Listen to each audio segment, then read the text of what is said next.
I believe that in most of your favorite games, there was a special moment that made you fall in love with them. Moments that made you go, I think this might become one of my favorite games of all time. In Mario Galaxy, that moment for me was this little section that falls right after Peach gets kidnapped, in which you have to play hide and seek with 3 bunnies on a small planet. The dreamy music and the surrealness and beautiful simplicity of the set piece come together to create a moment that feels just perfect. It was also the first time I played something where you could walk around on a round object like that. It was kinda fascinating. While playing this part, I thought to myself, this is going to be a very special game. And well, I was right.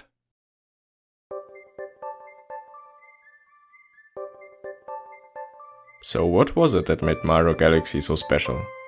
Well, short answer, it's a Mario game that takes place in space. It's a 10 out of 10 right there. But to be honest, that kinda is the reason why it's so special. That setting is actually brilliant, because it gave the developers so much creative freedom. Unlike in Sunshine, they could do any level theme they wanted. But not only that, they could even take old concepts and make them fresh again. Haunted mansions weren't anything new for Mario, but we had never seen a haunted mansion in space.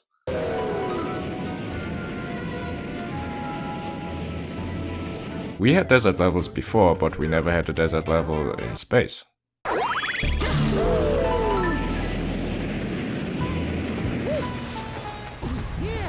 Most importantly, the space setting allowed them to create some amazing set pieces that couldn't be done before.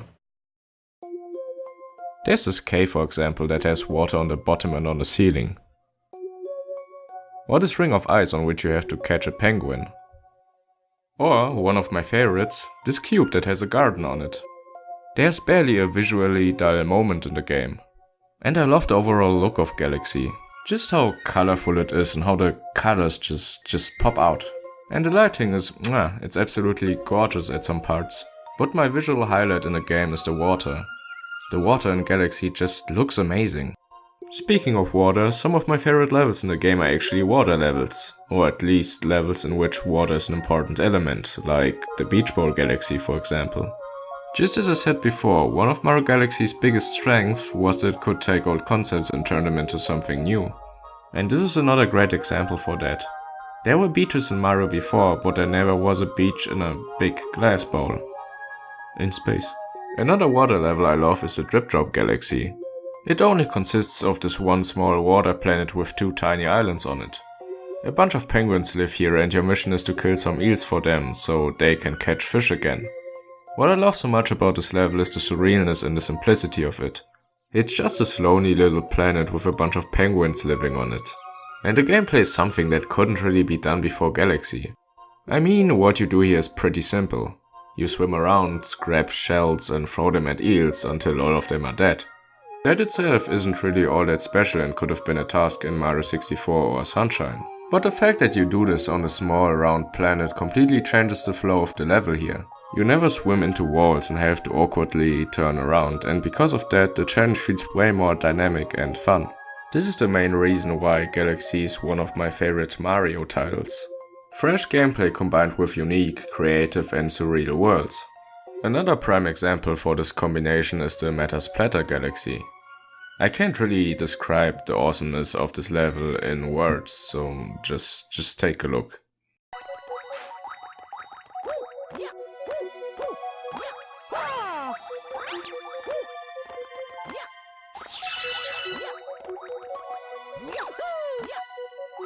This is the best fucking level ever. Stuff like this is the reason why Mario Galaxy has become such a classic. I love everything about this level, from the brilliant concept to the trippy green background in the first area. And the music is just delicious.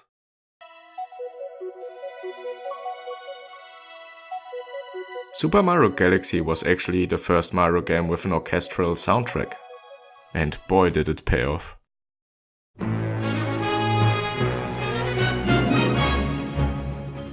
Galaxy's soundtrack is among my favorite video game soundtracks of all time. It doesn't sound like something you would expect from a Mario title, but it fits this game perfectly, and that is the reason why I love it so much. A lot of those big, epic orchestral soundtracks actually sound a bit forgettable and bland to me. But Super Mario Galaxy's soundtrack has so much charm and personality. Whenever I hear a track from it somewhere, I instantly go, this is from Galaxy. Just listen to the Good at Galaxy theme for a moment.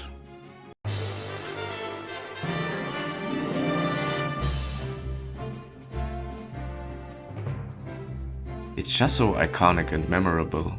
But I don't just love the level themes. There are a lot of little musical gems hidden in the game, like this awesome little trippy tune that plays in these underground bonus rooms.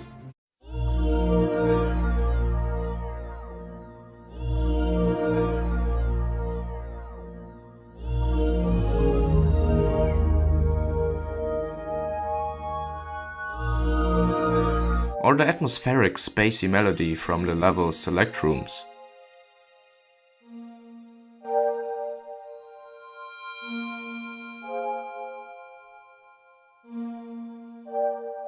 Even the file select music is excellent.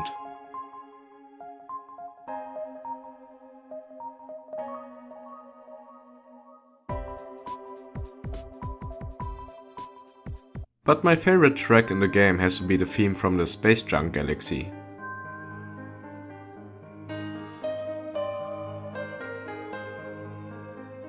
It makes me forget that I'm playing a game about a plumber who has to save a princess from a big monster turtle. This whole level makes me actually a bit emotional, to be honest. You know that feeling when you're walking outside very late at night and you look in the night sky and you see a whole lot of stars. And you have this moment where you're at peace, right? And you have this realization of how endless the universe is and how small and insignificant you are. Yeah, well, this is kinda sorta the feeling I get from playing this level.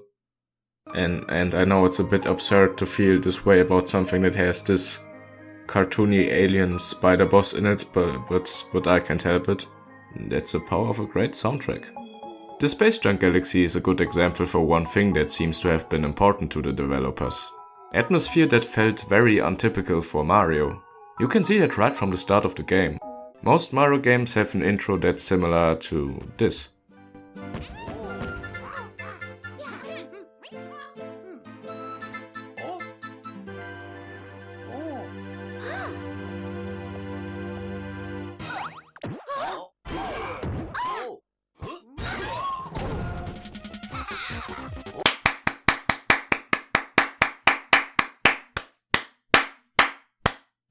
But Super Mario Galaxy's introduction is actually pretty well done and atmospheric. The game begins with Mario visiting the Star Festival, which is held every 100 years in the Mushroom Kingdom. I have to say, I love the scenery. You have all these toads walking around and being excited. You have this beautiful night sky and you have these cute small houses. And the reflection of Peach's castle on the water looks absolutely amazing. You don't have much time to enjoy the scenery before the typical Peach gets kidnapped stuff is happening, but I still appreciate it.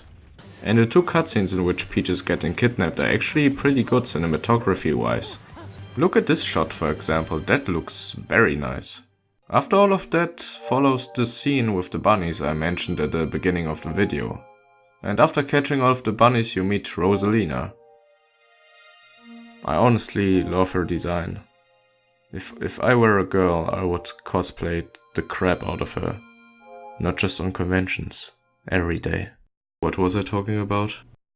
Speaking of Rosalina, I think the most underrated aspect of the game is the library. The library is a room in which you can, well, read a book. More precisely, you can read one book. A children's book which tells the background story of Rosalina. You unlock new chapters by collecting Power Stars. And I have to say, at a certain point in the game, I started to genuinely look forward to them. This book, for something that appears to be completely unnecessary in a Mario game at first glance, it is honestly impressive. In my opinion, this is a really good children's book. The story was actually written by the game's director himself, Yoshiaki Koizumi. And I applaud the man for that because it's a really cute, charming and well-written story, which gives you a lot of information about his character without destroying the mystery that's surrounding her. But what I like even more than the story itself are the pictures that accompany it. Look at this, for example. I would love to see a 2D Mario in a similar art style. Do it, Nintendo. Come on, do it. Bring it on the Switch, come on. The library is more or less the only interesting thing in the hub world besides the domes, which are just the equivalent to the worlds of the 2D Marios. But I'm still happy that it was implemented because it's just so pleasant to walk through this place.